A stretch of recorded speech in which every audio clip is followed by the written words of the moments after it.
OK. Bien, on va démarrer.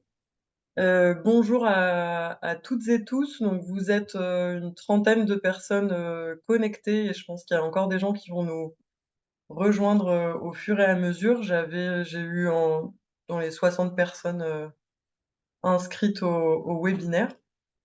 Avant de commencer, juste quelques petites règles dont vous avez peut-être l'habitude, qui sont les suivantes pour le bon fonctionnement de la visio. Donc on coupe les micros, quand on n'intervient pas et par contre quand vous souhaitez intervenir, n'oubliez pas de les remettre pour que je vous entende. Vous pouvez, utiliser le chat, je vois qu'il y en a beaucoup qui ont l'habitude, pour, faire des remarques ou poser des questions au fil de la présentation que je regarderai. Donc je m'interromprai pour vous répondre et puis sinon on aura de toute façon un temps d'échange, assez conséquent, à la fin. Puisque le timing serait le suivant, donc environ 30 minutes de présentation, peut-être même, un peu moins et puis 1 heure ou moins, hein, selon vos questions, d'échange et de discussion dans la mesure du possible. Dans la présentation, il y aura aussi un ou 2 ou plus, témoignages de producteurs, productrices qui font partie de ce collectif, donc que je présenterai, enfin qui se présenteront, tout à l'heure. Donc ce webinaire, il a pour objectif de présenter, le collectif qui s'appelle PACAPAM, qui est aujourd'hui un GI2E, et sa démarche. Donc c'est un groupe qui existe depuis 2020. L'objectif aussi, c'est aujourd'hui d'ouvrir, ce groupe, éventuellement à d'autres producteurs, productrices de la région, PACA, puisque nous on se situe bien en région PACA, à qui ça pourrait donner envie de rejoindre, le groupe. On pourra en reparler ensuite et je vous laisserai la parole, là-dessus. Et le troisième objectif, c'est aussi de faire du lien avec d'autres producteurs, d'autres, animateurs et collectifs ailleurs en France, puisque j'ai diffusé l'information de ce temps de visio à mes collègues, notamment du réseau, bio à l'échelle nationale qui travaillent sur les plantes aromatiques et qui sont présentes en partie, là, que j'ai vu se connecter et puis qui ont certainement dû le diffuser à leur groupe de producteurs et productrices. Donc il s'adresse à la fois, aux producteurs, productrices installés en PACA et personnes en cours d'installation qui ne connaissent pas, le collectif et qui ont envie d'en savoir plus et puis à vous autres d'ailleurs en France.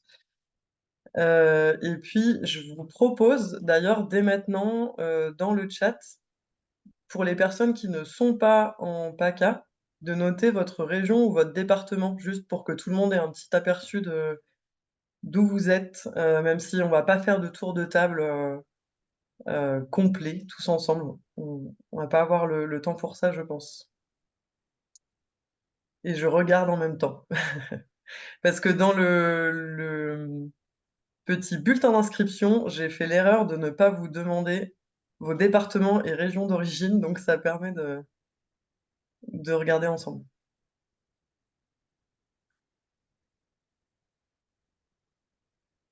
Donc je commence à lire, mais je vous laisserai poursuivre, que c'est très diversifié, puisqu'on a Charente-Maritime, Vosges, l'Oise dans les Hauts-de-France, le Tarn, la région Centre, Nouvelle-Aquitaine, Limousin, Pays basque, le Gard, Nouvelle-Aquitaine, Dordogne en Nouvelle-Aquitaine. Super, bah, merci d'être, présente aussi nombreux. Donc d'ailleurs, en parlant de vos inscriptions et de la participation aujourd'hui, donc il y a pas, la cinquantaine de personnes, connectées, mais ça vous donne une petite idée. Donc vous êtes une majorité de productrices, producteurs en principe. Il y a aussi, une dizaine de personnes, ou peut-être un peu moins là aujourd'hui en cours d'installation. Et puis il y a un peu d'autres, profils. Il y a des conseillers, conseillères animateurs, agricoles.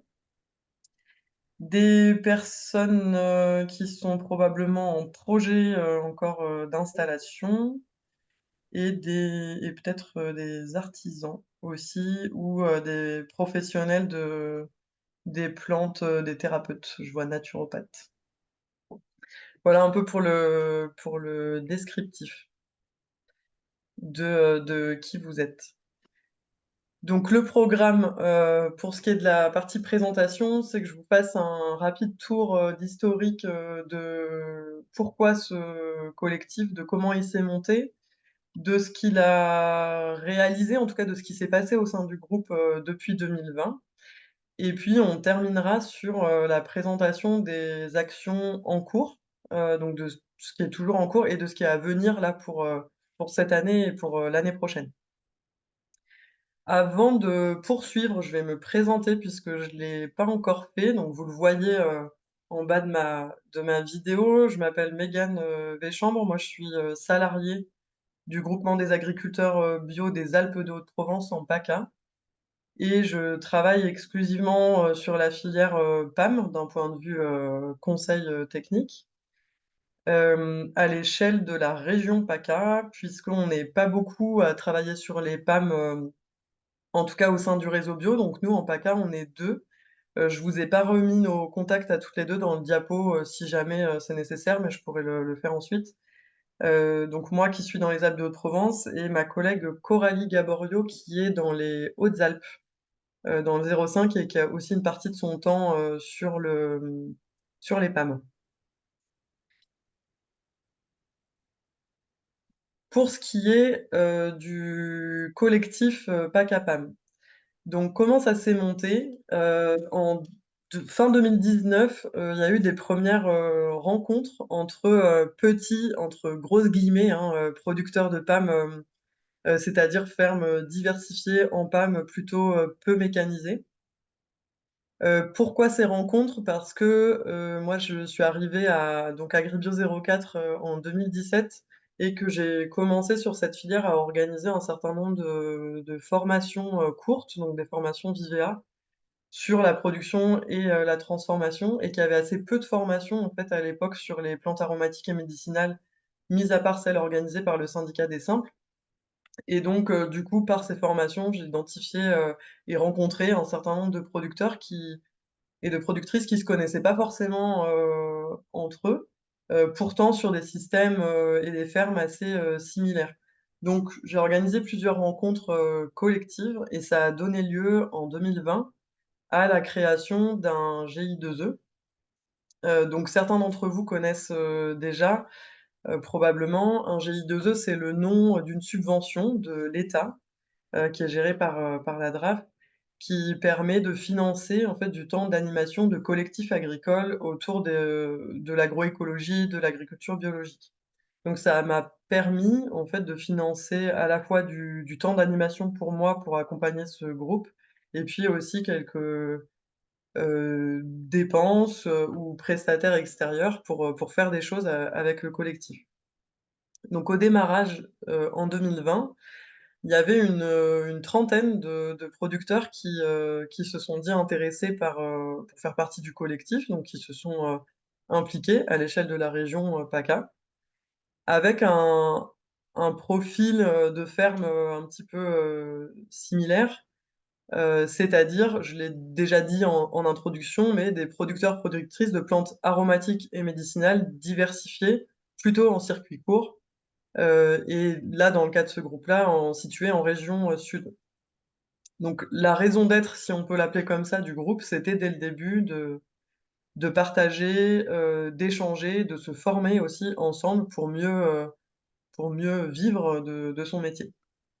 Donc en termes géographiques, ça s le les producteurs au démarrage se répartissent de cette manière-là. Donc là, on est en région PACA et il y a une majorité, des membres du collectif qui sont plutôt sur, donc le Vaucluse, le département, tout à gauche ici, je sais pas si vous voyez ma souris, les Alpes de Haute-Provence et le nord des Bouches-du-Rhône. Il y a quand même, depuis le début, quelques producteurs, qui sont dans les Hautes-Alpes, ici, quelques-uns et puis, il y en avait quelques-uns dès le démarrage qui sont dans les Alpes-Maritimes, mais qui ont, décroché malheureusement assez vite parce que géographiquement quand même assez éloignés, même si on a beaucoup utilisé et qu'on a réussi à pas mal utiliser l'outil, Visio qu'on utilise aujourd'hui. Aujourd'hui, le groupe, il s'est un petit peu resserré, forcément parce que quand on démarre à 30, il y en a aussi, dans le groupe qui se rendent compte que ça leur convient pas nécessairement. Donc, vous êtes une, vingtaine aujourd'hui dans ce collectif-là. Alors je me suis permis de mettre les noms, les départements, et puis le reste, notamment ce que vous voyez tout à droite là, les serpettes, on en reparlera, tout à l'heure. Et donc là, le groupe aujourd'hui, c'est surtout les départements qu'on vient de voir, hein, c'est-à-dire les Alpes-de-Haute-Provence, les Hautes-Alpes, les Bouches-du-Rhône et un gros groupe également, situé sur le Vaucluse. Le profil des fermes, donc je viens amener un petit peu de détails, par rapport à l'introduction. Donc, il y a 20 fermes sur les 30. Alors ça, c'était dans le diagnostic initial qu'on a fait en 2020. Alors aujourd'hui, hein, il y a un petit peu moins de fermes qui sont impliquées, qui sont spécialisées en PAM. Ça veut dire que les PAM sont vraiment l'activité, principale. Pour les 10 fermes là sur les 30 qui n'étaient pas spécialisées en PAM, les autres ateliers agricoles sur la ferme sont, l'apiculture, les petits élevages, notamment, poules pondeuses. Il peut y avoir un peu de maraîchage aussi et des petits fruits. Il y a probablement, quelques ateliers que j'oublie, mais grosso modo, c'est ça. La surface cultivée en PAM, elle varie de 2 000 m², voire un peu moins, à 3 hectares pour, les surfaces les plus importantes. Alors j'ai un petit peu mis de côté dans les 3 hectares, 1 ou 2 exploitations qui sont sur des surfaces plus importantes de PAM, c'est-à-dire, plutôt autour de 5 hectares et qui ont un profil du coup un petit peu différent. Mais sinon pour la majorité, on est entre 2 000 m² de PAM cultivées à 1 ou 2 hectares. Avec une grande diversité de plantes cultivées, une grande diversité de produits transformés. Le groupe, il regroupe, un peu tous les produits transformés possibles, c'est-à-dire qu'on n'est pas que sur des producteurs qui feraient, que de l'huile essentielle, par exemple, hein. C'est très diversifié, donc huile essentielle, hydrolat, infusion, et cetera. Et puis des circuits de commercialisation diversifiés également, mais tournés, vers les circuits courts. Au niveau du nombre d'années, d'activité, depuis quand les fermes sont installées ou en tout cas depuis quand elles ont démarré un atelier PAM, vous voyez que pour la majorité des fermes qui font partie du collectif, ici sur le graphique, on est sur des activités, assez récentes, démarrées, autour de, pour la majorité là, de 2017 en fait, enfin 2015 quoi, jusqu'à 2022. Donc, des fermes installées, depuis moins de 10 ans, grosso modo. Ici, c'était pour illustrer, les produits, fabriqués, enfin produits et fabriqués sur les exploitations, donc je l'ai dit, hein, avec une grande diversité.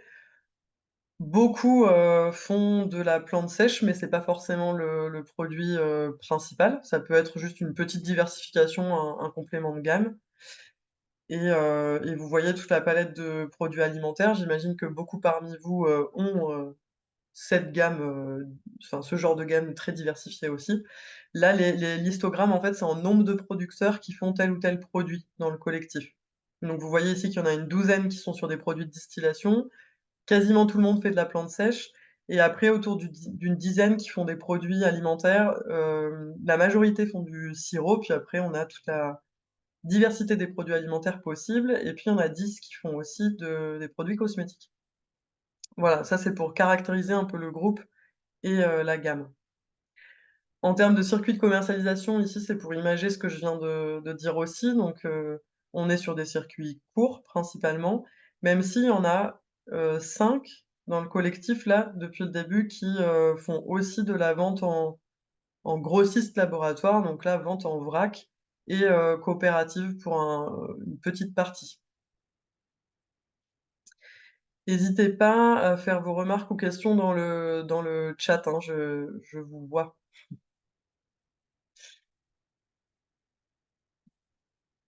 Les partenaire, depuis le début sur ce collectif-là, donc ce GI2E sont le réseau Bio de Provence-Alpes-Côte d'Azur, donc ça, c'est notre fédération, régionale, pardon, bio en PACA, notamment sur les sujets commercialisation où, moi, j'ai pas mal travaillé en binôme avec une collègue, de notre fédération régionale, donc on pourra en reparler tout à l'heure.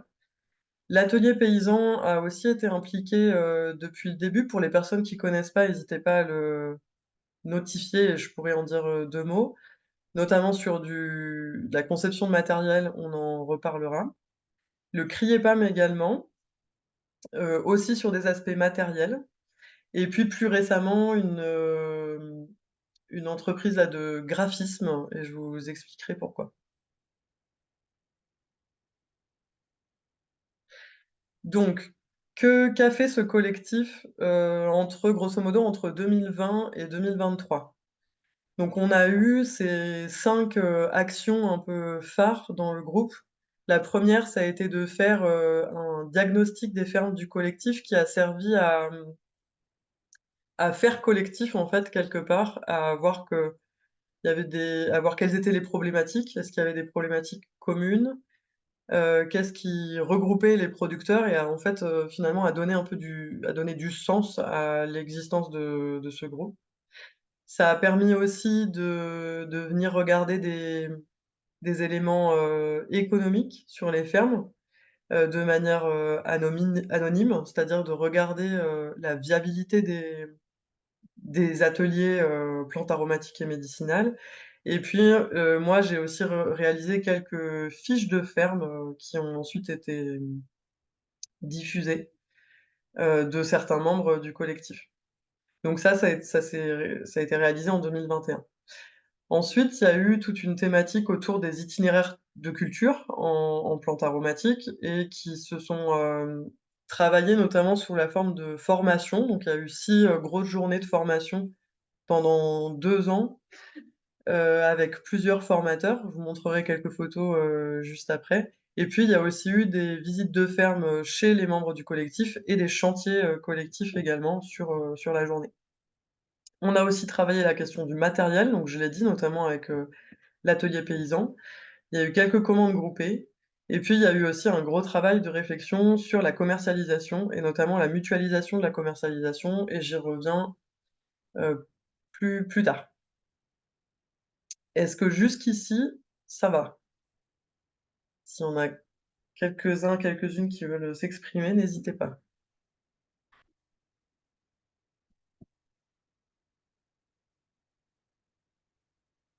Alors je poursuis. Donc pour ce qui est du travail sur les itinéraires de culture, donc ça a plutôt pris la forme de formation dans un premier temps. Vous avez quelques photos, ici. Avec des formations en fait, plutôt terrain, sur les opérations culturales de saison, ce qui veut dire qu'on s'est retrouvés à chaque fois sur une ferme du collectif, voire, 2 fermes sur la même journée et qu'on a vraiment discuté de ce qui se faisait au champ, à la saison à laquelle on visitait. Donc en partant travail du sol au printemps, des plantations jusqu'au, binage, récolte et puis opération d'hivernage. Donc ces formations, elles ont vraiment eu lieu à toutes les saisons, y compris, en pleine saison ou en septembre notamment, on a réussi à se faire au moins une journée sur ces périodes-là. Donc on a fait intervenir plusieurs formateurs qui sont, plutôt des formateurs de notre secteur, donc de la région, PACA. Vous en connaissez peut-être d'autres. Donc notamment Éric Chess qui est, ancien directeur du CRIEPAM, Pierre-Yves Matonnet qui est un ancien conseiller de la chambre d'agriculture de la Drôme, qui intervient beaucoup en formation et Yann Sauvert qui est un producteur, des Alpes de Haute-Provence et qui est formateur, également. Donc voilà en quelques photos et donc à chaque fois on a fait, des visites de parcelles et puis du brainstorming, en collectif, en salle, en fonction des thématiques de chacun. Donc ça a été, je l'ai pas mis sur la diapo, mais quand même cofinancé par du Vivea, pour, alléger un peu le financement, GI2E. J'ai pas mis de photos, de ça, mais on a aussi, il y a eu aussi quelques chantiers collectifs, c'est-à-dire, sans formateur. En fait, depuis début 2023, les producteurs, ils ont plutôt souhaité, continuer à se rencontrer, mais sans qu'il y ait nécessairement d'intervenants extérieurs ou de formateurs. Plutôt sous une forme, visite et découverte de la ferme et chantier collectif quand ça s'y prête. Donc plantation, désherbage, on a fait une petite récolte de safran, chez une productrice des Bouches-du-Rhône et puis, alors là, au printemps, a priori, en 2024, on va pas en faire, mais plutôt, fin d'été, on essaiera d'aller dans les Hautes-Alpes pour faire, différents chantiers chez un paysan du collectif. Pour ce qui est matériel, donc il y a eu un gros travail de fait avec l'atelier paysan sur une, récolteuse. Donc à gauche, là, vous voyez le premier prototype de cette récolteuse qui a été fabriquée, pas du tout avec l'atelier paysan, mais par la personne qu'on voit sur la photo, qui est, quelqu'un qui travaille au prieuré de Marsevoles, donc dans les Pyrénées-Orientales, donc rien à voir avec, PACA. Mais, j'avais eu vent de cette machine-là, autoconstruite sur ce prieuré. Donc c'est un prieuré qui a son activité de prieuré et qui a aussi des terres agricoles. Donc il y a une exploitation agricole qui est rattachée à la structure, avec des emplois, salariés qui travaillent sur la partie agricole, ce qui a permis à certains de se dégager du temps pour essayer de construire un outil de récolte qui vienne, ben, remplacer, en tout cas pour certaines plantes, la faucille et la récolte à la main.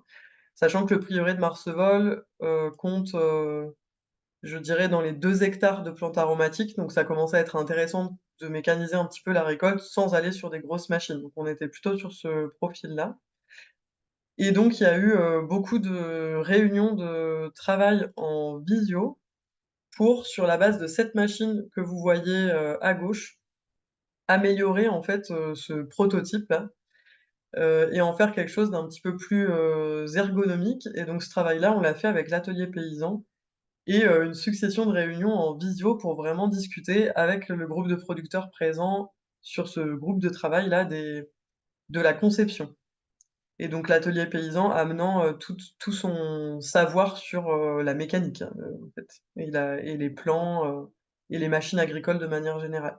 Donc on en est arrivé à la machine que vous voyez, au milieu et à droite, donc qui a été un petit peu optimisée et qui a un avancement, sur batterie. Donc ça, c'est ce qui est intéressant et un tapis roulant ici en bleu, qui permet, d'emmener les plantes jusqu'à un sac de récolte ou des cagettes. Après là, derrière, on met un petit peu ce qu'on veut. Donc on est encore en plein travail sur cette machine et là, l'objectif de 2024, c'est de faire un 3e prototype, la 3e version, encore plus aboutie.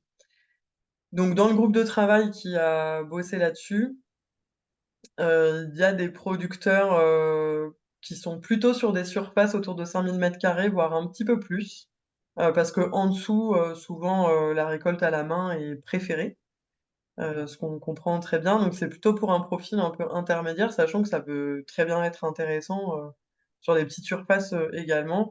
Cette machine, a priori, elle s'adapterait à la fois à la récolte de cultures en rang comme, en planche. Donc ça peut aussi s'adapter. Là, vous voyez du thym et plutôt des méditerranéennes, mais ça pourrait s'adapter à de la menthe, à de la mélisse, à des plantes comme ça. Et donc on a fait 2 jours de conception en collectif, il y a 1 an, en mars 2023, au CRIEPAM dans les Alpes de Haute-Provence. Et je vais vous montrer, dans la foulée, si ça veut bien fonctionner, la vidéo qui a été, montée, c'est une petite vidéo assez courte, par l'atelier paysan en 2022, justement, avec cette machine, avec le second prototype, en fait, testé, sur le prieuré de Marsevoles dans les Pyrénées-Orientales. Si ça veut bien fonctionner et n'hésitez pas peut-être à couper le son juste le temps de la vidéo, parce que je pense que ça fait un petit peu de bruit ou je vous laisse, gérer.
Alors voilà pour la vidéo, il faut que j'arrive à en sortir, voilà, hop.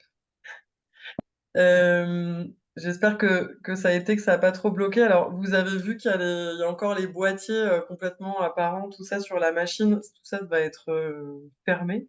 Là, c'était encore le prototype qui a encore évolué en 2023. Et pour répondre à ta question Virginie, donc là, c'est particulier les démarches avec l'atelier paysan, c'est-à-dire que pour avoir, une machine, il faut participer à la construction de la machine.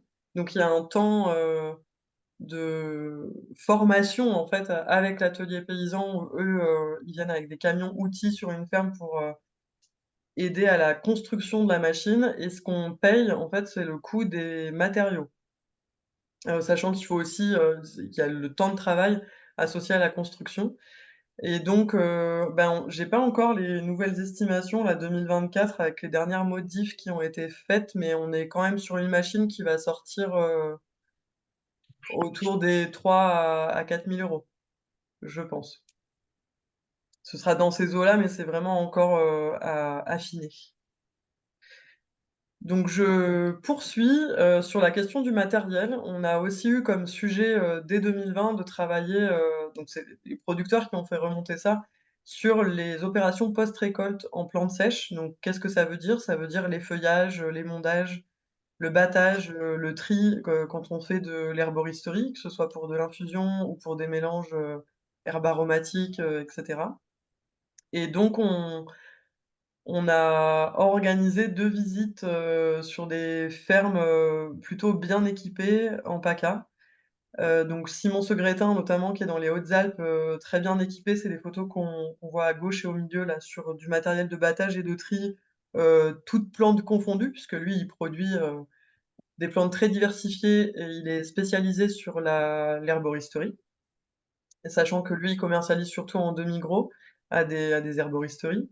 Et puis on a aussi visité, donc la photo à droite, un producteur qui est dans les Alpes de Haute-Provence, qui est spécialisé sur les herbes de Provence, donc vraiment les aromates, et qui a autoconstruit une colonne de tri, densimétrique, qui est très intéressante pour, le tri des herbes de Provence, et qui propose de faire aujourd'hui de la prestation de service ou de partager, ses plants également. Sachant que les plans d'autoconstruction, enfin, si on veut autoconstruire ce type d'outils, sont également disponibles, à l'atelier paysan, où ils ont aussi travaillé sur ce genre d'outils, notamment pour le tri de la semence, tri de semences. Donc voilà pour tout ce qui est, matériel.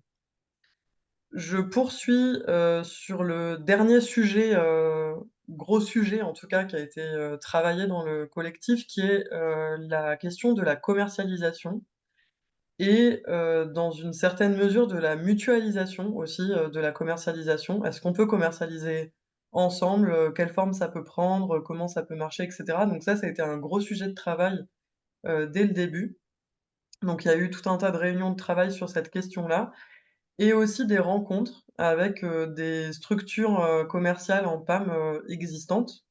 Donc on a notamment rencontré le GIE PAM Alpine, donc c'est 2 producteurs de la Drôme, qui se sont regroupés pour mutualiser leur gamme. Donc c'est certes un petit collectif, mais c'est un collectif, quand même. Donc, avec un même, ils commercialisent sous la même marque leurs produits. Ils ont un site internet si vous voulez, aller voir. On a aussi rencontré un collectif, plus récemment, monté, qui s'appelle Egana dans les Hautes-Alpes, donc qui est très intéressant. Ils sont 5 aujourd'hui, dans le collectif, et ils ont créé une marque, commune qui rassemble, toute leur gamme de produits. Donc, là, sous leur marque, ils ont, des produits, de tout ce qu'on a listé tout à l'heure, hein, huile essentielle, hydrolat, produits alimentaires, infusions, cosmétiques. Et puis, on a aussi eu un échange avec l'association ADEPAM, qui est pas du tout dans notre secteur, qui est plutôt dans le secteur de Milly-la-Forêt, et qui, eux, ont travaillé pas forcément sur une marque commune, mais sur une sorte de label commun, identifiant les plantes aromatiques produites sur, le territoire. Aussi, il y a maintenant, 2 ans, on a fait un voyage d'études, à la rencontre de 3 collectifs, d'agriculteurs en PAM. Vous en connaissez peut-être? qui sont donc le syndicat des plantes de Savoie, qui a un petit peu changé de nom, je crois, récemment. L'herberie jurassienne, dans le Jura, qui rassemble des producteurs aujourd'hui du Jura, des Vosges et de l'Ain, je crois. Et puis les Infusés, qui était une toute jeune, association à l'époque, qui rassemblait des producteurs de PAM du Rhône, de la Loire et du Puy-de-Dôme. Dans ces 3 cas, il s'agit pas de structures commerciales, c'est vraiment des associations de producteurs qui ont plutôt des objectifs de partage, d'échange et aussi de représentation, de leur métier, pour faire connaître leur métier, faire connaître leurs produits et aussi, défendre, leur métier et leurs produits. Donc ça, c'est des photos, de ce voyage d'études-là. Du voyage d'études, je vais pas du tout le détailler, mais juste pour vous montrer qu'on en a sorti un petit document qui est accessible sur le site internet d'Agribio, sur la page qui est dédiée au GI2E, PAC APAM donc, qui reprend un peu toutes les, particularités de chacun de ces collectifs-là, avec plein de petites infos, super intéressantes si vous les connaissez pas et que ces démarches, vous intéressent. Et puis, pour finir, sur la commercialisation, enfin, un petit peu en lien, après un gros travail de réflexion, du coup, sur tout ça, il a été décidé, par les producteurs du collectif de créer, il y a 1 an, une association qui s'appelle, aujourd'hui les Serpettes du Sud et dont je vous ai écrit, la raison d'être. Donc elle réunit des productrices et cueilleureuses, passionnées et labellisées qui cultivent, cueillent, transforment et commercialisent des PAM, en région PACA, qui pratiquent une agriculture durable, respectueuse du vivant, de la biodiversité et qui ont pour objectif la valorisation de leur activité, l'entraide, la mutualisation et la sensibilisation du public. Donc quel est le lien avec la commercialisation? C'est en quelque sorte que, ça c'est ce travail, en tout cas le travail des Serpettes et leur existence est censé venir, valoriser, les produits et notamment dans un premier temps avec la création d'un logo et d'un site internet collectif, heu, pour, hem, pour faire une sorte de vitrine en fait, si on peut dire de c de ces producteurs-là, de leurs produits, qui sont pas toujours, visibles en fait ou parfois noyés, dans d'autres, produits, plus industriels, on va dire. Et je leur laisserai de toute façon la parole, juste après. Les dernières, diapos de ma présentation, elles sont là pour vous montrer les nouveautés, 2024-2025, en tout cas les actions en cours et à venir pour ces 2 ans, puisque le GI2E, il est financé jusqu'à décembre 2025 et puis pour la suite, on n'a pas encore, décidé. Donc il a été décidé pour cette année et l'année prochaine de faire des vidéos de pratique, des producteurs du collectif au champ et en transfo pour faire en transformation, pour faire du partage, d'expériences. D'organiser des visites de laboratoires prestataires de transformation. De mettre à jour un annuaire de fournisseurs et de prestataires de services aussi à l'échelle de la région. De faire une étude de marché, donc là on est sur la commercialisation, pour les circuits courts et éventuellement un petit peu sur du demi-gros, notamment en allant un petit peu chercher des distributeurs de type, pharmacie, parapharmacie. On n'a pas encore tout à fait, déterminé la méthodologie. De continuer à organiser des chantiers collectifs sur les fermes du groupe. De créer un groupe de travail spécial, donc là qui se relance, et qui va redémarrer, très bientôt sur l'optimisation de la transformation, des plantes sèches. Ce travail-là, on va le faire avec Thibaut Joliet, qui est un formateur, bien connu, du réseau, PAM. Il y a la poursuite sur des commandes groupées.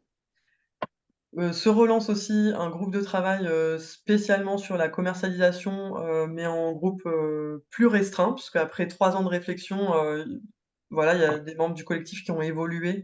Là, on va continuer ce travail avec un groupe plus restreint. Un travail également en lien avec la commercialisation sur les prix de revient, comment fixer ses prix de vente et comment utiliser des outils pour ça. Et puis, un travail spécial dédié aux Serpettes, avec la création de leur logo, du site internet et plus encore. Ça, je vous le détaille pas, mais c'est notre calendrier de travail, du coup, avec le groupe, pour, 2024, avec, donc le GI2E. Donc j'ai à peu près tout cité, de ce qu'il y a là-dedans. Et puis ça, c'est un calendrier, plus spécifique au Serpette. Pour finir, je finirai là-dessus. Donc pour les personnes, qui sont présentes du groupe GI2E PACAPAM, préparez-vous à ce que je vous passe la parole dans quelques minutes. Donc au niveau du fonctionnement du groupe, on communique via plusieurs, canaux. Donc on a une liste mail, une mail list du GI2E, une mail list spéciale pour, les Serpettes aussi, parce que tous les membres du GI2E sont pas forcément dans les Serpettes. On a un groupe WhatsApp et puis on a un Google Drive sur lequel on stocke, des documents. Moi je communique également, sur le site internet d'Agribio 04. Et puis on continue à se réunir en présentiel ou en visio, pour des réunions de travail. On continue à organiser quelques formations, ensemble. Et puis moi j'ai aussi en charge, mais ça fait partie de mon métier, de diffuser comme ce qui se passe aujourd'hui, les informations, la démarche du groupe, vers l'extérieur. Maria, pour les commandes groupées, je peux te répondre peut-être tout de suite. En fait, il y en a pas eu beaucoup. La première année, je crois que c'était en 2021 et les producteurs n'hésitaient pas, les membres du groupe à me compléter. Il y a eu des commandes, sur les plants et les semences, une petite commande mutualisée et une commande peut-être un peu plus importante sur les sacs Kraft. Et moi, j'ai participé à identifier des fournisseurs, à faire un petit peu le lien, mais comme le GI2E n'est pas une structure, en tant que telle, il a fallu trouver des fournisseurs qui acceptaient de faire des factures, individuelles. D'accord? Puisque là, il y a pas de structure, en tant que telle qui pouvait prendre en charge, une facture puis refacturer. Donc ça, comme il y a eu la création de l'association Les Serpettes entre-temps, peut-être que l'association, à l'avenir fonctionnera, différemment, mais pour l'instant, ça s'est fait comme ça. Et ça a été, vraiment, plus que co-animé avec des productrices du groupe, qui se sont occupées de recenser les besoins et on a fonctionné avec des petits, questionnaires, transmis, en ligne. Et il y a eu aussi alors je sais pas qui est, ou des producteurs qui faisaient l'avance, ouais. C'est arrivé aussi certainement, je me souviens plus des détails. Qui est, Xiaomi? Je ne sais pas. Bon, je continue. C'est Malika, Megan. C'est Malika, J'ai pas mis pardon, mon c'est prénom. connecté avec ton Ouais, téléphone. OK, c'est ouais, ça? c'est ça. OK, super, merci Malika. Ouais, ouais. Donc c'est arrivé que vous fassiez l'avance, sur certaines fournitures et que vous refacturiez, entre vous? Ouais. Oui, parce que justement, si le fournisseur est intéressant et que c'était compliqué pour lui de faire différentes factures, c'était dommage de laisser tomber. Enfin voilà, enfin, c'est pas arrivé tout le temps, mais ça arrive. Ouais, tout à fait. Et bien, je vais laisser la parole, justement à celles et ceux peut-être qui souhaitent, dire 2 mots, de tout ça et compléter ma présentation. Est-ce que Malika, tu souhaites, dire, quelques mots justement, en plus? Bah, moi, enfin, t'as été très complète, je crois. Moi, je peux juste dire mon ressenti. J'ai pas été là au tout début. Enfin, si j'ai participé aux premières réunions, mais pas du tout enfin, j'étais pas là à la mise, vraiment à la naissance du truc. Mais enfin, moi, depuis que j'y suis, je trouve ça génial de se rassembler. C'est toujours riche d'échanger. Le fait que tu aies mis aussi ces groupes WhatsApp, ces échanges, quand il y en a un qui a une question, ça c'est quand même super. Il y a tout le monde qui peut en profiter. Voilà, mais d'être dans le partage, voilà, c'est vraiment intéressant quoi. C'était voilà, pas de regret. Je sais pas sur quoi Mmh. je peux plus Merci. parler. Ben, peut-être que s'il y a des questions après, peut-être ce sera plus facile d'intervenir. Et Malika, toi, tu es installée dans les Bouches-du-Rhône, peut-être juste pour préciser. Et installée depuis 2 ou 3 ans, c'est ça? Oui, depuis 2021, ouais. Ouais, dans les Bouches-du-Rhône. Ok, merci à toi. Est-ce que d'autres dans le collectif qui sont connectés là souhaitent dire quelques mots? Je sais qu'il y a Stéphanie qui est connectée. Ouais. Oui, moi je suis une des deux membres du GI2E qui se trouve dans le 05 et du coup je suis très éloignée géographiquement de quasiment tout le monde. Mais moi je fais partie du GI2E depuis 2021 et c'est vrai que j'ai pu vraiment profiter comme elle a dit Malika, surtout les échanges. Et il y a vraiment plusieurs niveaux d'implication et c'est aux productrices, producteurs de décider comment ils veulent s'impliquer. Mais même au niveau échange technique sur le groupe WhatsApp et de couper, enfin pour moi c'était très important de couper l'isolation. Quand on démarre, je pense, et même après, on se sent souvent seul si on n'a pas, bah, à la montagne, c'est sûr que s'il n'y a pas forcément des gens autour. Et le GI2E et après les Serpettes, ça a été et ça continue d'être une façon de couper cette isolation, d'échanger même sur les toutes petites problèmes qu'on pourrait voir chez nous.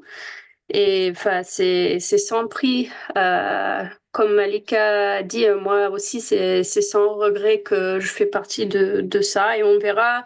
Je suis là aujourd'hui aussi parce que je veux fortement encourager des noyaux locaux. Enfin, ça sera vraiment chouette de faire voir d'autres personnes qui nous rejoignent pour qu'on puisse éventuellement faire des petits groupements plus local pour travailler sur l'achat des matériels ou des chantiers collectifs qui sont plus faciles à gérer, etc. Il n'y a pas de raison pour laquelle le GI2E peut pas continuer de grandir. Voilà. Et je veux aussi, pour ceux qui sont dans d'autres régions qui pensent à peut-être monter un GI2E, que c'est quand même extrêmement chouette d'avoir une animatrice comme Megan qui peut enfin, qui peut vous aider. Je pense pour nous, ça a été essentiel aussi. Voilà. Merci Stéphanie. Merci beaucoup pour le témoignage. Merci à toutes les deux. Je crois qu'il y a aussi Eve et Christine et Hervé qui sont connectés. Vous n'êtes pas obligés de témoigner, c'est comme vous voulez. En tout cas, faites signe si vous voulez le faire maintenant. Ben oui, bonjour. Donc c'est Christine et Hervé. On est dans le Vaucluse. Donc voilà, nous on est installés depuis 2019, fin 2018. Donc en plante aromatique, on s'est dirigé vers les huiles essentielles et avec un projet d'orienter un petit peu en herbe sèche. Mais on est parti sur une moyenne surface avec des surfaces qui vont jusqu'à 3 à 4 hectares de plantes par parcelle de 5000 mètres carrés à 1 hectare. Et c'est vrai que du coup, sur les échanges dans le GI2E, à un moment donné, on était plus impliqué, après on s'est moins impliqué. Nous, on était là, on a essayé de se dépatouiller un petit peu dans notre proportion d'entreprise. Et donc, mais finalement, le GI2E nous permet quand même de voir, de nous recaler. Ça nous fait une petite vision, une vision extérieure, enfin une grosse même, une grosse vision extérieure, et ça nous permet, nous, de continuer à orienter et à faire progresser notre façon de voir notre entreprise. Parce qu'on arrive de l'apiculture, je suis apiculteur installé depuis 1998 et on a voulu diversifier un petit peu notre entreprise. Donc voilà, c'est vrai que ce GI2E nous a permis de rencontrer vraiment tout type de producteurs ou en cours d'installation ou déjà installés. Mmh. Et ça nous a quand même, voilà, ça nous aide à mettre une balance dans notre production et dans notre évolution d'entreprise. Et puis bon, c'est vrai que pour confirmer ce que dit Stéphanie par rapport à Megan, donc c'est vrai que ça a été une grosse metteuse en réseau. Et donc, oui, merci, ça nous aide beaucoup dans notre parcours. Je vous Donc, voilà. promets que je les ai pas payés, hein, pour, faire des Non, non, mais bon, tu n'avais pas publications. besoin. Ouais, Depuis le Merci. 19 que tu nous suis, c'est vraiment top. Merci. Merci pour votre témoignage. Est-ce que Ève, tu souhaites, ajouter, quelque chose? Bien, ils ont bien tout dit, hein. Pour ma part, c'est vrai que bon, Didier 04 a quand même été bien fédérateur, hein. Il a bien,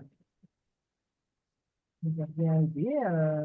Pour ma part, c'est vrai que ça m'a permis de me lancer, de me lancer dans la plante aromatique, uniquement dans l'immortel. Et c'est vrai que ça m'a permis d'avoir des ressources au niveau technique, de connaître aussi, d'idée aussi d'être plus dans la réalité voilà, Ouais. de la- Merci. Et Ève, je précise que pour tout le monde, que tu es installée dans le Vaucluse aussi et que effectivement, tu t'es lancée avec une spécialisation, on va dire, sur l'hélicryse, sur l'immortelle, d'Italie. pour l'instant.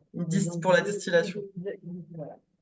Bon, en étant dans la viticulture à titre principal, quoi. Ouais, en activité principale, viticulture, raisin de table, et donc tu fais partie des profils, comme, Hervé et Christine, qui ont un autre atelier agricole, heu, aussi.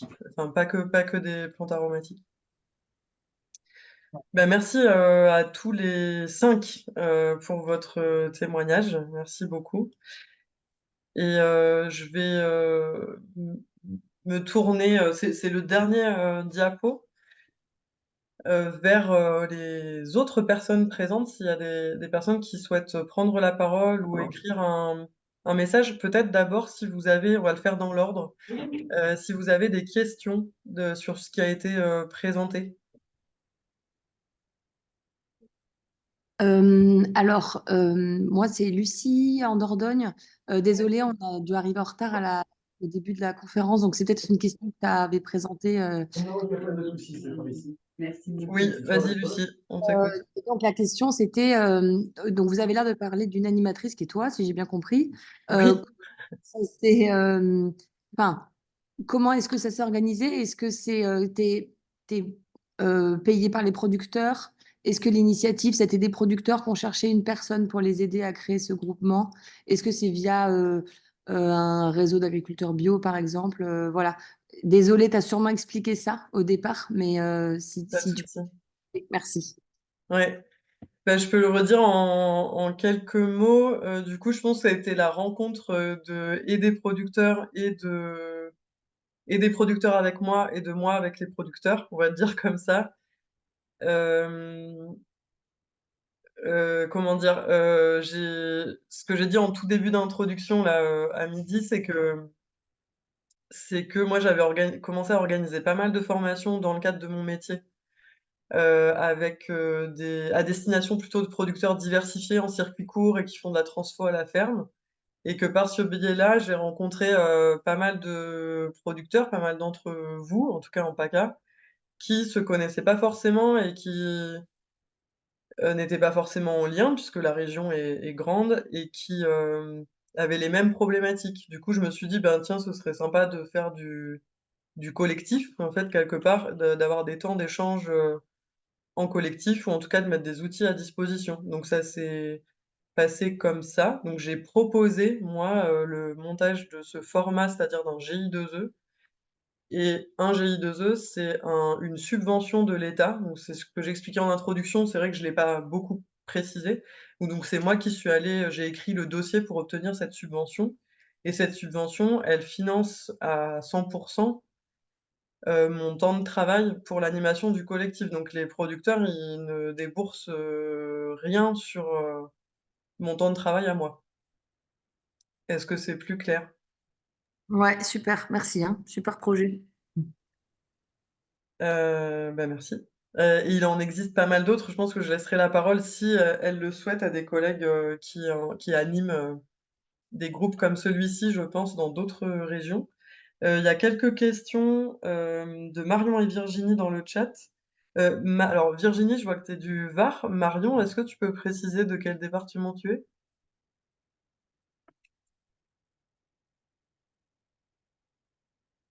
Je sais pas si tu m'as entendu dans le chat ou à l'oral, hein, n'hésite pas.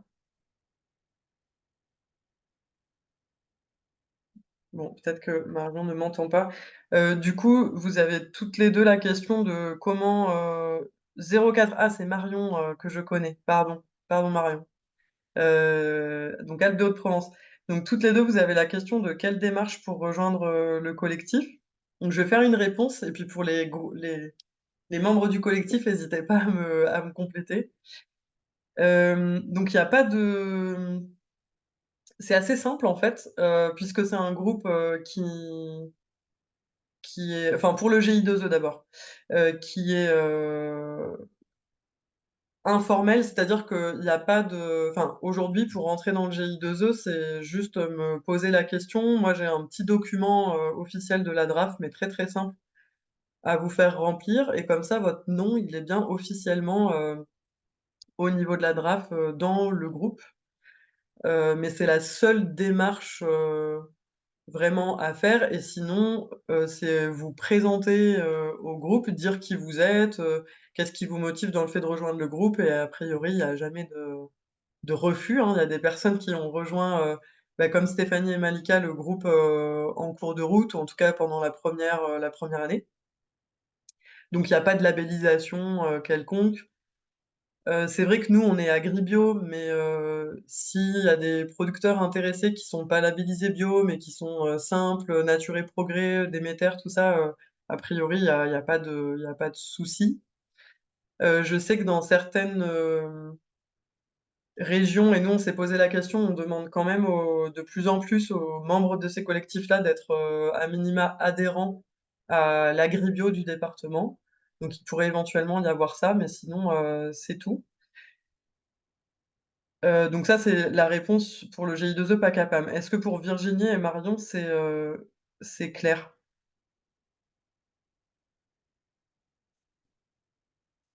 OK, ça a l'air d'être, clair donc très concrètement, vous pouvez me faire un mail ou m'appeler à la suite de ce webinaire et puis on en discute directement, ce sera plus simple.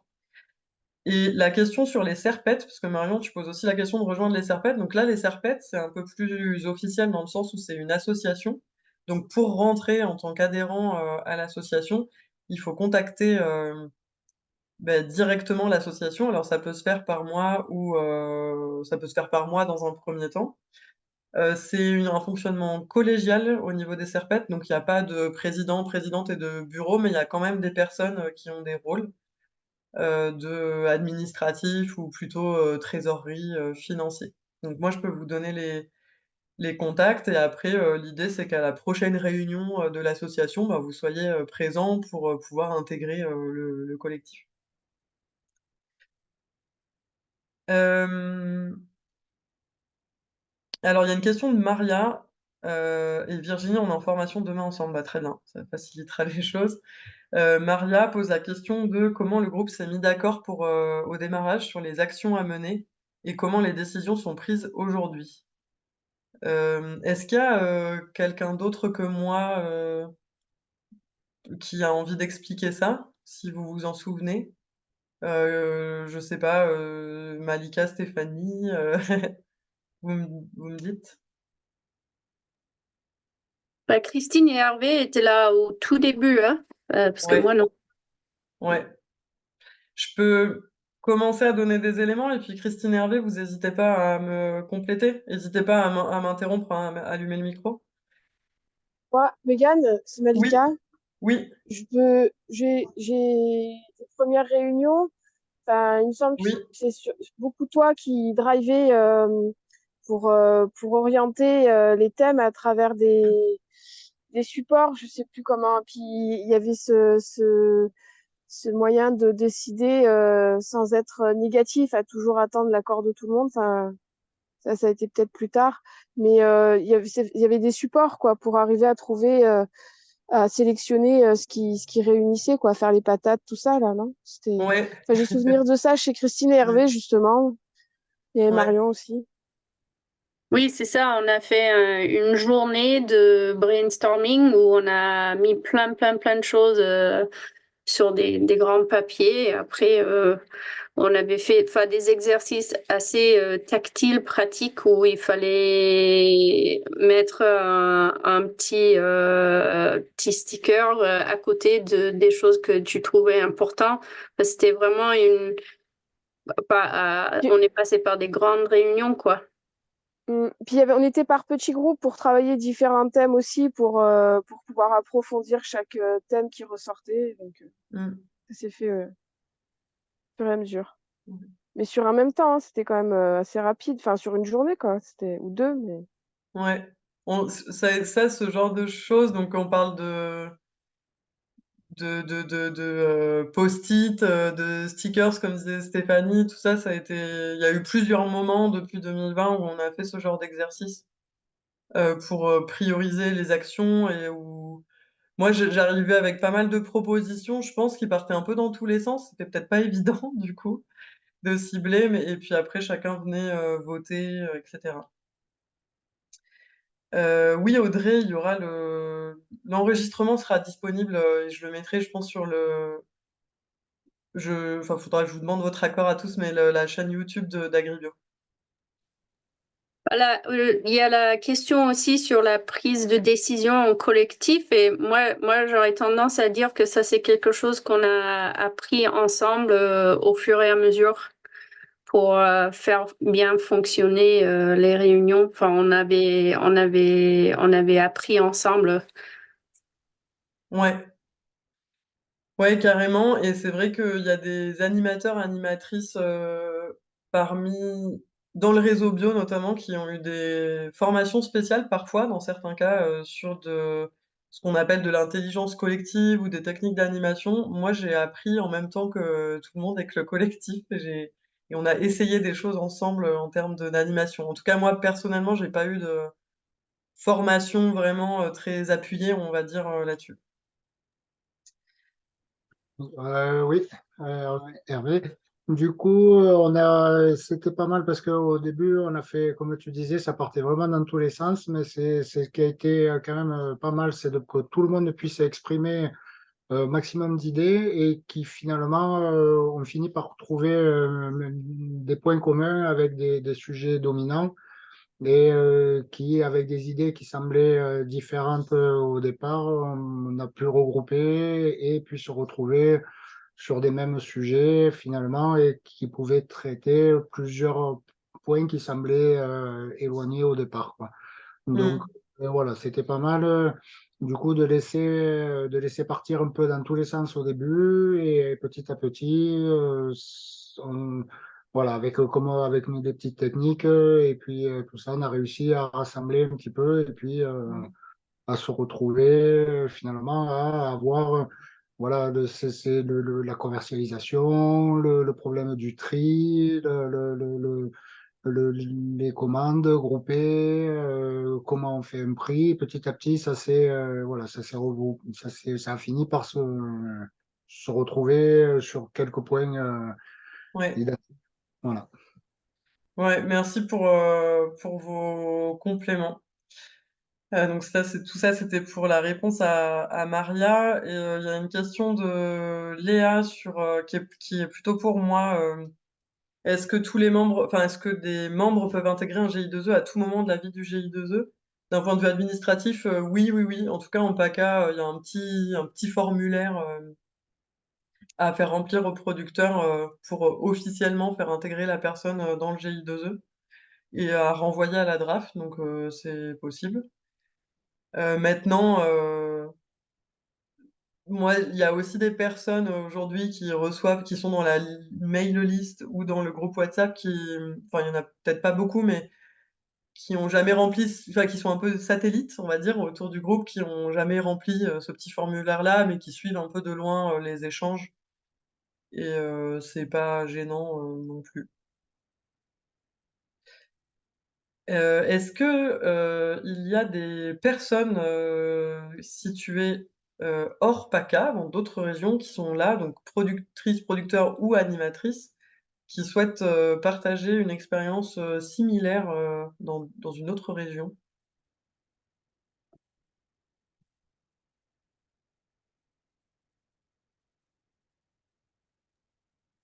Si tu veux, Mégane, je peux vous faire un petit point sur la région Centre. Volontiers. Eh ben, merci à tous là pour cette présentation. Et en fait, c'est assez émouvant de voir que sans trop avoir suivi ce que vous faisiez, on est abouti à peu près au même résultat en région Centre. Donc, les producteurs de PAM se retrouvent sur leurs échanges un peu partout en France. Ouais. Et donc, on n'a pas de GIE. Notre groupe, il est structuré par, enfin, c'est du financement de la région Centre pour un peu de temps d'animation qui est assez restreint, mais comme vous, il y a un groupe de entre 20 et 30 producteurs en PAM très diversifiés, petite surface, et comme vous, on a fait des voyages d'études, des formations, des réunions. Nous, c'est pas les Serpettes du Sud, mais Herbocentre qui a été créé l'année dernière, exactement dans le même objectif. Avec en petite chose là sur Herbocentre, c'est que les producteurs ont pris la décision d'organiser une fête des plantes chaque année à destination du grand public pour sensibiliser le grand public au métier, mieux se faire connaître. Et du coup, c'est Herbocentre qui porte ça. Et la fête a lieu chaque année en septembre et bouge d'un département à l'autre. Parce que pareil, c'est un groupe régional sur 6 départements. Là, il y a eu la deuxième édition, on prépare la troisième cette année. Donc, ça plaît bien aux producteurs, c'est fédérateur et puis ça permet d'essayer de communiquer plus auprès du grand public. Sinon, nous, c'est pas un groupe WhatsApp, mais un groupe Discord qu'on a qui permet d'avoir plein de sujets de conversation différents, qui est très apprécié aussi. Enfin, je pense que ça fonctionne comme le vôtre. Et alors là où on se retrouve à fond, c'est que je suis en train de faire le compte rendu du bilan de campagne et on veut aussi faire un site internet vitrine, c'est ressorti, avec présentant les producteurs, les produits et qu'on est en plein travail et échange sur comment mutualiser la commercialisation. On ressort là, il y a 2 semaines d'un voyage d'études où on allait en Anjou pour échanger avec des producteurs sur ce sujet. Donc on est dans les réflexions marque commune, répondre en commun à des appels à projets, mais chacun sous son nom propre. Donc je pense que tout ça, c'est des thématiques que vous travaillez. Ah, est-ce que vous avez un site web? Non, pas encore, mais ça ne saurait tarder, projet 2024. Et il y a une autre réflexion qui est sur comment mieux vendre ou échanger des plantes au sein du collectif quand quelqu'un, par exemple, est en rupture sur une plante. Pour l'instant, c'est un peu du coup par téléphone, mais on aimerait essayer de rendre les choses plus fluides dans la circulation de l'information sur j'ai besoin de mauve, j'ai besoin de thym, etc. Ou j'en ai en excès. Voilà. Donc en tout cas, je sais pas, peut-être au sein de la FNAB ou autre, je serais vraiment intéressée pour échanger avec toi, Megan, et d'autres. J'imagine que ça se fait dans d'autres régions sur le site internet, les choses comme ça, parce que je pense qu'on pourrait mutualiser certaines réflexions. Carrément. Merci Eva, super, parce qu'en plus on s'est pas vu depuis longtemps, alors je savais pas tout ça pour Herbocentre, parce que du coup j'en profite pour vous dire que avec les collègues comme Eva, donc on fait partie du même réseau bio au niveau national, et qu'on se voit en moyenne une fois par an à Paris pour échanger justement sur ce genre de projet. Merci, c'est super intéressant. Il y a une question de Marina: «Est-ce que les cueilleurs pro qui ont pour activité principale la cueillette, peuvent intégrer le GI2E?» Oui, carrément. En fait, il y a pas de critères, là-dessus, si ce n'est qu'au niveau des agribio et je pourrais laisser d'ailleurs Eva dire 2 mots là-dessus si toi tu as des cueilleurs-cueilleuses dans le collectif. On travaille surtout avec des gens qui ont un statut, agricole. On peut avoir un statut agricole, en tout cas dans certaines régions, en tant que cueilleur. Mais moi, je travaille aussi avec des cueilleurs-cueilleuses qui sont plutôt un statut d'auto-entrepreneur ou d'artisan et c'est pas du tout, dérangeant, hein, tant que les personnes se retrouvent dans les actions, il y a pas de souci, quoi. Il y a aucune barrière à ma connaissance par rapport à ça. Virginie, pourquoi ne pas mutualiser les sites internet et la com avec Biocentre et Pacapam, donc entre les 2. Ah, c'est une bonne question. Peut-être d'un point de vue, bah, je sais pas, je vais répondre, mais peut-être je vais vous laisser répondre aussi, les personnes concernées. Peut-être qu'il y a quand même un enjeu de communication à l'échelle de chaque, région, enfin d'un point de vue local, quoi. Je pense que c'est une des principales raisons. Après, un site internet national autour des PAM, il y a peut-être quelque chose à creuser, je sais pas. Je vous laisse, je sais pas si vous voulez ajouter quelque chose, bah, Eva, si tu veux ou quelqu'un d'autre? C'est quelque chose qu'on n'avait pas réfléchi parce qu'on n'avait pas vraiment conscience qu'il y avait les mêmes réflexions dans d'autres régions, mais peut-être que ce qui peut être réfléchi, c'est des architectures de sites internet pour diminuer les prestations, j'imagine, de devis de création de sites, etc. Ouais. J'imagine que c'est peut-être possible de répliquer le même type de site dans plusieurs régions, mais à voir, je me suis pas encore du tout renseignée sur le sujet. Moi, je Ouais. veux bien intervenir, Mégane, Oui. Béatrice, Bio Nouvelle-Aquitaine.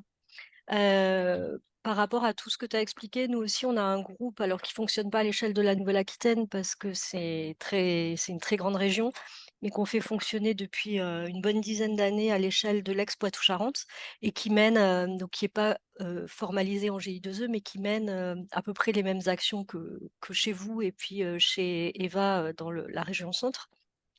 Après, on a testé le site internet commun à tous les producteurs de Nouvelle-Aquitaine. Et le souci, c'est le faire vivre, en fait. Le souci, c'est l'animer, l'alimenter, le tenir à jour et le faire vivre. Et en fait, il faut pas mal de temps pour ça. Alors en plus, nous, on était sur un site internet gratuit, donc avec tous ces bugs et puis ces petits problèmes, qui était alimenté par un producteur et il devait sans arrêt revenir dessus pour faire des modifs.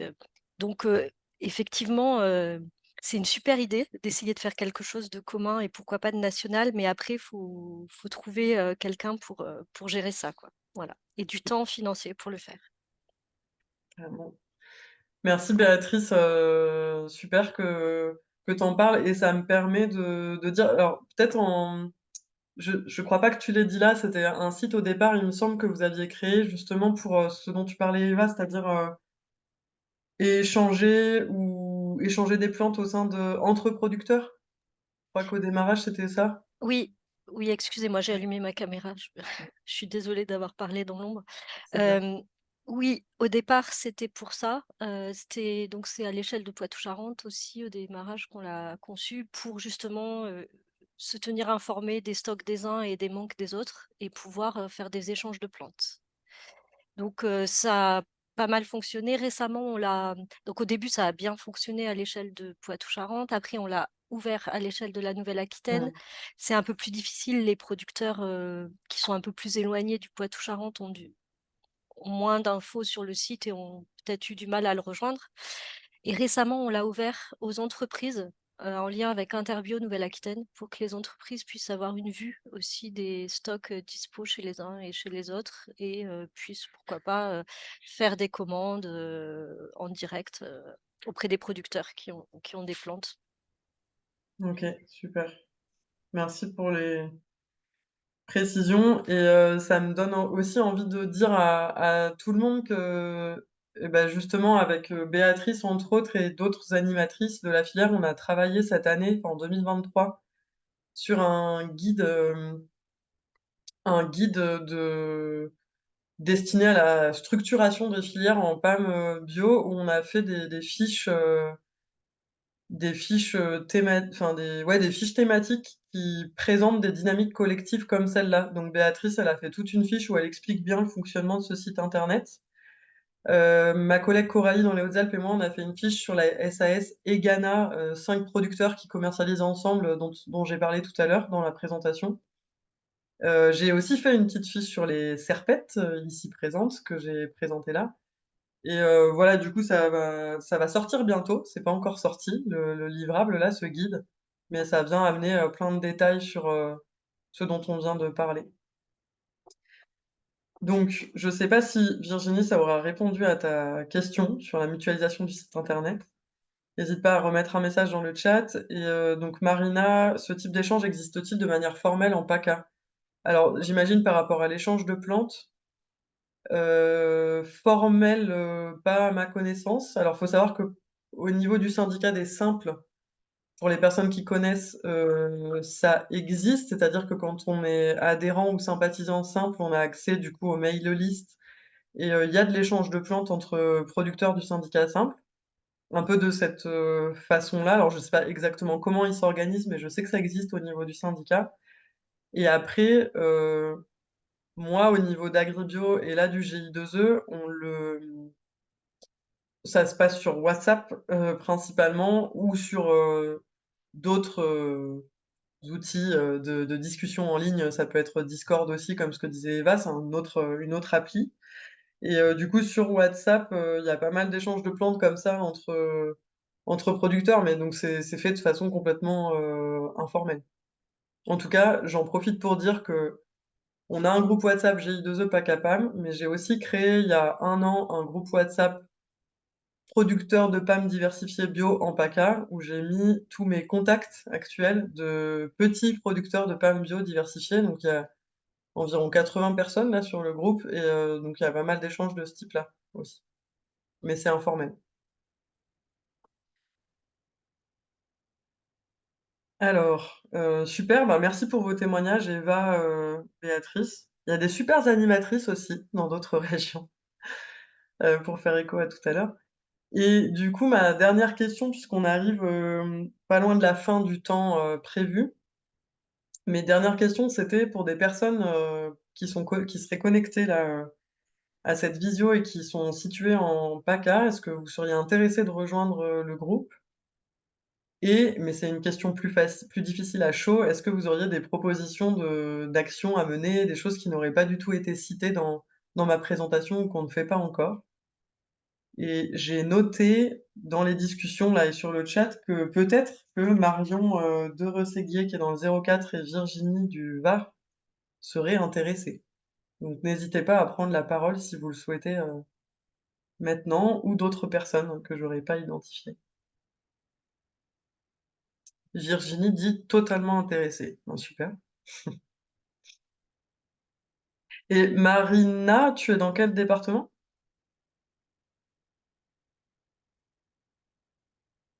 05, OK. Et je sais pas si on se connaît. Peut-être pas.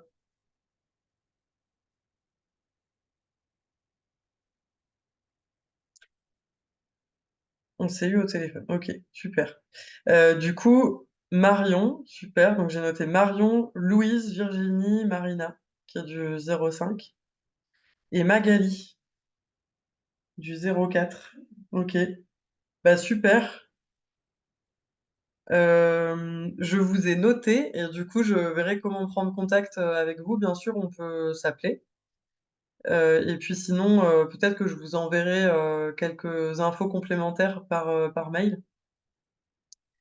Et on va aussi réfléchir à ce dont tu as parlé. Enfin, moi, ça me travaille depuis un moment, sans avoir pour autant trouvé vraiment de solution satisfaisante, je pense. Mais ce serait bien qu'on continue à réfléchir dans le groupe là, à comment, faire peut-être des petits groupes plus locaux. Stéphanie en parlait pour le 05 parce qu'elle est assez excentrée par rapport au reste du groupe, donc à voir sur cette thématique-là comment on peut optimiser ça. OK, ben super.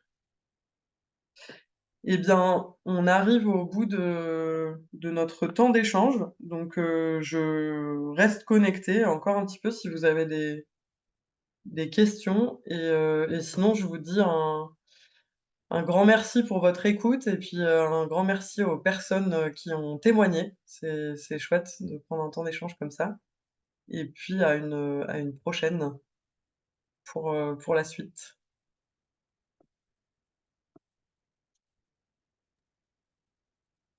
Bon, bah, écoutez, merci à tout le monde. Et puis voilà, nous, dans l'année, là, je pense, enfin là, cette saison, on va essayer enfin, on va essayer, plus qu'essayer, il faudrait absolument qu'on se lance dans la réalisation d'une colonne de tri densimétrique. Donc voilà, donc j'aimerais bien recroiser la personne qui est de Gréoux, Damien, pour revoir sa colonne un petit peu une fois, là, ça serait sympa. Et puis, si jamais il y a des personnes qui sont intéressées, ben, voilà, nous, on va partir, on commence à faire des recherches des différents matériaux qui seront nécessaires à la fabrication de cette colonne. Ok. Et Hervé, je sais pas si tu sais, mais à Aberdeen, ils l'ont faite, la Oui, colonne densimétrique. oui, Ouais, vous étiez arrivé. on était là à la réunion, là, on est allé, on s'était retrouvé Ouais, le matin, là. On était Avec passé les serpettes. avec les serpettes, s'était retrouvé en matinée. Après, on avait